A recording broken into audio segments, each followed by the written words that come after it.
నమస్తే welcome to special focus. రేపన్నదే లేనట్లుగా బంగారం కొంటున్న China, పీఓకేలో చేజారిపోతున్న పరిస్థితులు. ఈ టూ టాపిక్స్ పై ఇవాల్టి స్పెషల్ ఫోకస్ చూద్దాం. యావత్ ప్రపంచాన్నే శాసించాలి, అమెరికాను దాటిపోవాలి. ఇప్పుడిదే టార్గెట్ తో ముందుకు వెళుతోంది డ్రాగన్ కంట్రీ చైనా. మొత్తం దునియాలో తన మాటే శాసనం కావాలని వ్యూహాలు రచిస్తోంది. కరెన్సీ వాల్యూ పరంగా, ఆర్థిక స్తోమత పరంగా పటిష్టంగా ఉన్న యుఎస్ ను పడగొట్టి వరల్డ్ లోనే టాప్ లో నిలవాలని ప్లాన్ చేస్తోంది. అందుకే అమెరికా కంటే ఎక్కువ బంగారం నిల్వలు పెంచుకునే ప్రయత్నం చేస్తోంది చైనా. రేపు అన్నది లేదన్నట్లుగా ఎగబడి బంగారం కొంటోంది.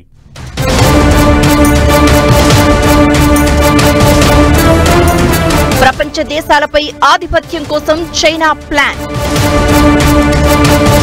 గోల్డ్ నిల్వలతో కరెన్సీ వాల్యూ పెంచుకునే ప్రయత్నం. యావత్ జగత్కే పెద్దన్న కావాలని స్కెచ్. అమెరికాను దాటిపోవాలి, ప్రపంచంలో ఏ దేశమైనా తన మాటే వినాలి, తానే అగ్రరాజ్యం కావాలి, ఆధిపత్యం అనే సీటులో కూర్చోవాలని స్కెచ్ వేస్తోంది చైనా. ప్రపంచ దేశాలపై ఆధిపత్యం చెలాయించాలంటే అగ్రరాజ్యం కంటే పటిష్టం కావాలని వ్యూహాలకు పదును పెట్టింది.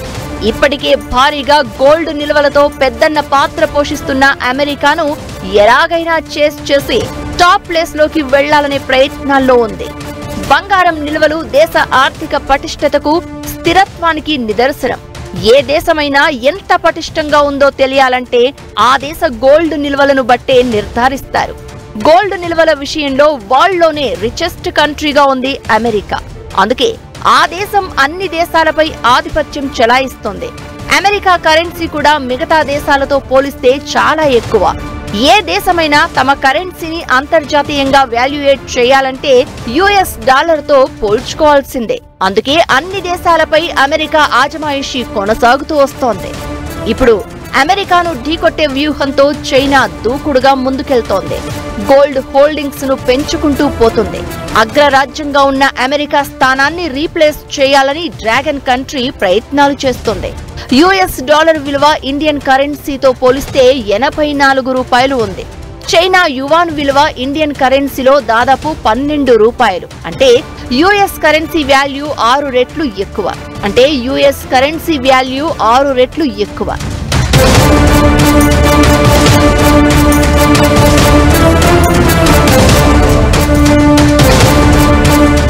అందుకే కరెన్సీ విలువ పెంచుకునే ప్రయత్నంలో ఉంది చైనా. కరెన్సీ వాల్యూ పెరగాలంటే బంగారం నిల్వలు అధికంగా ఉంటేనే సాధ్యం. భవిష్యత్ ప్రణాళికలో భాగంగానే గోల్డ్ స్టోరేజ్ ను ఉద్యమంలా పెంచుకుంటూ పోతుంది చైనా. భౌగోళిక, రాజకీయ, ఆర్థిక సంక్షోభం సమయంలో బంగారం ఒక సురక్షితమైన పెట్టుబడిగా నిలుస్తోంది. యుక్రెయిన్ పై రష్యా దాడి, గాజాలో యుద్ధ పరిస్థితులతో గోల్డ్ రేటు పెరుగుతూ వస్తోంది. బంగారం ధర ఔన్స్కు $2,400 కంటే ఎక్కువ రికార్డు స్థాయికి చేరుకోవడంతో ప్రపంచ దేశాలకు గోల్డ్ మీద ఇన్వెస్ట్మెంట్ పెట్టాలని ఇంట్రెస్ట్ పెరిగింది. మరోవైపు రియల్ ఎస్టేట్, స్టాక్స్ వంటి పెట్టుబడులపై నమ్మకం తగ్గడంతో బంగారం వైపు మొగ్గు చూపుతున్నారు చైనా జనం.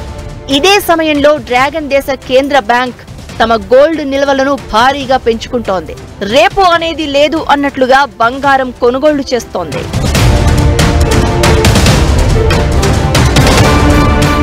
డ్రాగన్ కంట్రీ ఇప్పటికే గోల్డ్ మార్కెట్లలో పట్టు సాధించింది. గోల్డ్ రేటు పెరగడంలో చైనా పాత్ర స్పష్టంగా అర్థమవుతోంది. ప్రపంచ జనాభా మొత్తం కొనే గోల్డ్ కంటే వివిధ దేశాలు కొంటున్న బంగారం చాలా ఎక్కువ. అందులో చైనా కొంటున్న బంగారం అయితే రికార్డు స్థాయిలో ఉంది. డ్రాగన్ కంట్రీ పోటీ పడి బంగారం కొంటూ ఉండడంతో గోల్డ్ రేట్లు పెరుగుతున్నాయి. గోల్డ్ ధరల పెరుగుదల, తగ్గుదలతో సంబంధం లేకుండా చైనా బంగారం నిల్వలు పెంచుకుంటూ పోతుంది. అయితే బంగారం మార్కెట్ ఇకపై ఆర్థిక అంశాలతో కాకుండా చైనీస్ ఇన్వెస్టర్స్ చెప్పినట్లుగా నడిచే పరిస్థితి వస్తుంది. ఈ ఏడాది ఫస్ట్ క్వార్టర్లో చైనా బంగారం దిగుమతులు 6% పెరిగాయి. ఫస్ట్ 3 నెలల్లోనే 27 టన్నుల బంగారం కొనుగోలు చేసింది చైనా. గత ఏడాది ఫస్ట్ క్వార్టర్ తో పోలిస్తే ఇది 9% ఎక్కువ. చైనా దగ్గర ప్రస్తుతం 2,262 టన్నుల గోల్డ్ నిల్వలు ఉన్నాయి. ఆ దేశ రియల్ ఎస్టేట్ రంగం సంక్షోభంలో కూరుకుపోయింది. దీంతో ప్రజలు ప్రత్యామ్నాయ పెట్టుబడి మార్గాల వైపు చూస్తున్నారు. అక్కడి ఇన్వెస్టర్లు కూడా గోల్డ్ ఈటీఎఫ్లలో ఇన్వెస్ట్ చేస్తున్నారు.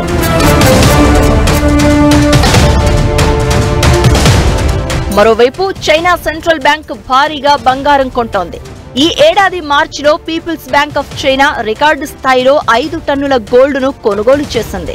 వరుసగా 18 నెలల నుంచి క్రమం తప్పకుండా బంగారం తీసుకుంటుంది చైనా. ప్రపంచంలోని ఏ దేశ సెంట్రల్ బ్యాంకు కొనుగోలు చేయని విధంగా చైనా సెంట్రల్ బ్యాంక్ బంగారం కొంటుంది. గత 50 ఏళ్లలో కొన్న బంగారాన్ని ఒక్క ఏడాదిలోనే కొనుగోలు చేసింది dragon country. World gold council report ప్రకారం చైనా సెంట్రల్ బ్యాంక్ 2023లో 224.88 టన్నుల గోల్డ్, 2022లో 62.1 టన్నుల గోల్డ్ తీసుకుంది. నవంబర్ 2022 నుంచి చైనా బంగారం నిల్వలు 314 టన్నులు పెరిగాయి. తన రిజర్వ్ నిధులను పెంచుకునేందుకు, అమెరికా డాలర్పై ఆధారపడడాన్ని తగ్గించేందుకు బంగారం నిల్వలు పెంచుకుంటోంది చైనా.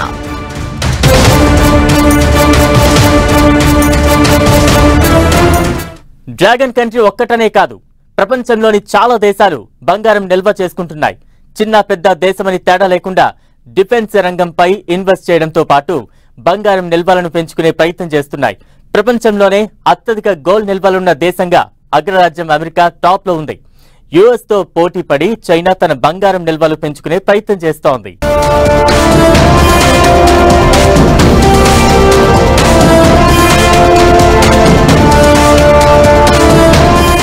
గోల్డ్ నిల్వలపై ప్రపంచ దేశాల పోటీ. అత్యధిక బంగారం ఉన్న దేశంగా అమెరికా.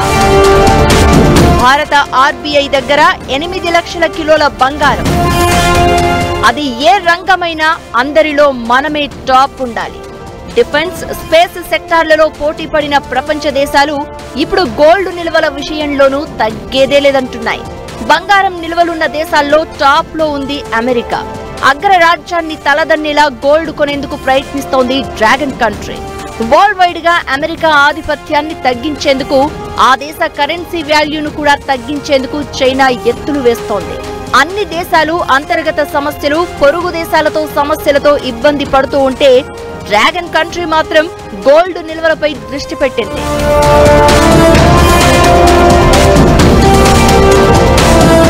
ప్రపంచంలో అత్యధిక బంగారం నిల్వలు ఉన్న దేశాల జాబితాలో అమెరికా అగ్రస్థానంలో ఉంది. యుఎస్ దగ్గర 8,133 టన్నుల బంగారం ఉంది. ఇది కిలోల లెక్కన చూస్తే 81 లక్షలకు పైనే. తర్వాత గోల్డ్ నిల్వలు ఉన్న రెండో దేశంగా జర్మనీ నిలిచింది. ఆ దేశం దగ్గర 3,366 టన్నుల గోల్డ్ ఉంది.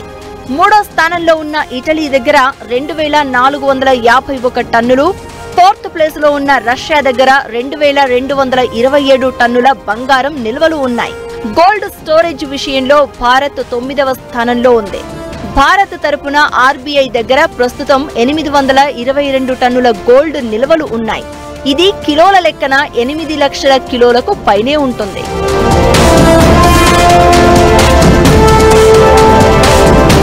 మన దేశం కూడా కొన్నాళ్లుగా బంగారం నిల్వలు పెంచుకుంటూ వస్తోంది. ఈ ఇయర్ ఫస్ట్ క్వార్టర్ లో 19 టన్నుల గోల్డ్ సమకూర్చుకుంది భారత్. గత ఏడాది 16 టన్నులను కొనుగోలు చేసింది. 2022లో 34 టన్నులు, 2021లో 77 టన్నుల బంగారాన్ని సేకరించింది ఆర్బీఐ. 2009 తర్వాత 200 టన్నుల గోల్డ్ను సమకూర్చుకుంది భారత్. కొన్నాళ్లుగా అంతర్జాతీయంగా రాజకీయ, భౌగోళిక పరిస్థితులు ఉద్రిక్తంగా మారడంతో ఆ ఎఫెక్ట్ బంగారం రేట్లపై స్పష్టంగా కనిపిస్తోంది. దానికి తగ్గట్లుగా రియల్ ఎస్టేట్, స్టాక్స్ పై పెట్టుబడి పెడితే రిటర్న్స్ తగ్గడంతో అందరూ గోల్డ్ ను సేఫ్ ఇన్వెస్ట్మెంట్ గా భావిస్తున్నారు. అంతర్జాతీయ పరిస్థితులతో పాటు డిమాండ్ పెరగడంతో పసిడి ధరలు పరుగులు పెడుతున్నాయి.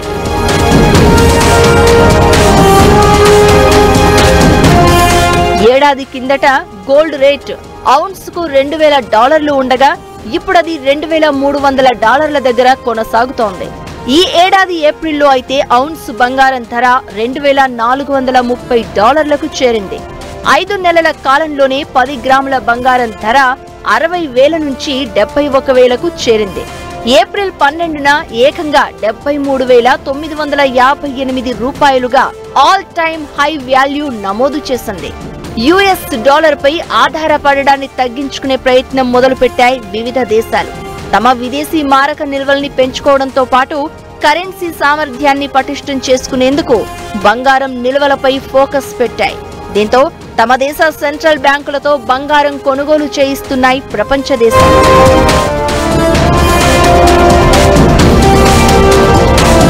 అంతర్జాతీయ పరిస్థితులు ఎలా ఉన్నా పెట్టుబడుల ప్రత్యామ్నాయంగా లేకుండా పోయింది. రియల్ ఎస్టేట్ రంగం ఓ రేంజ్ వరకు వెళ్లి ఆగిపోయింది. ప్రపంచవ్యాప్తంగా భూములు, బిల్డింగులు, ఇతర రేట్లు బ్రేక్ ఈవెన్ పొజిషన్ లో నిలిచిపోయాయి. రియల్ ఎస్టేట్ లో ఇన్వెస్ట్ చేస్తే రిటర్న్స్ ఆశించినంతగా వచ్చే పరిస్థితి లేదు. పైగా భూములు, బిల్డింగులు లాంటి ఆస్తులకు రక్షణ లేదని భావన ప్రజల్లో ఉంది. గోల్డ్ అయితే బ్యాంకు లాకర్లలో దాచిపెట్టుకోవచ్చు. గోల్డ్ బాండ్స్ కొంటే అయితే ఇక తలనొప్పి ఉండదు. ఏదైనా అత్యవసరం వస్తే గోల్డ్ను అమ్మడం కూడా ఈజీ. భూములు, ఇతర ఆస్తులతో పోలిస్తే గోల్డ్ను నగదు రూపంలో మార్చుకోవడం చాలా ఈజీ అవుతుంది.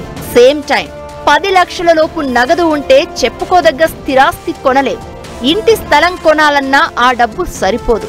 అప్పుడు గోల్డ్ కొని పెట్టుకుంటే ఇన్వెస్ట్మెంట్ సేఫ్ గా ఉండడంతో పాటు వాల్యూ పెరిగే అవకాశం ఉంటుందని భావిస్తున్నారు జనాలు.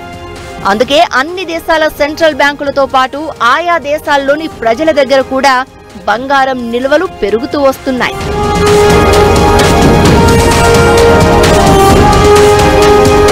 బంగారం దేశాల సెంట్రల్ బ్యాంకులకు స్థిరాస్తిగా పనిచేస్తుంది. ఆర్థిక సంక్షోభాల సమయంలో ఆర్థిక వ్యవస్థలను చక్కదిద్దేందుకు గోల్డ్ నిల్వలు ఉపయోగపడతాయి. ద్రవ్యోల్బణంతో పాటు కరెన్సీ వాల్యూ పడిపోకుండా, ఆర్థిక మాంద్యంలో కూరుకుపోకుండా గోల్డ్ నిల్వలు కాపాడుతాయి. కొన్ని దేశాలు రుణాల కోసం తాకట్టుగా బంగారాన్ని ఉపయోగిస్తాయి. 1997-98 ఆసియా ఆర్థిక సంక్షోభ సమయంలో బంగారం నిల్వలు విలువైన ఆస్తిగా పనిచేశాయి.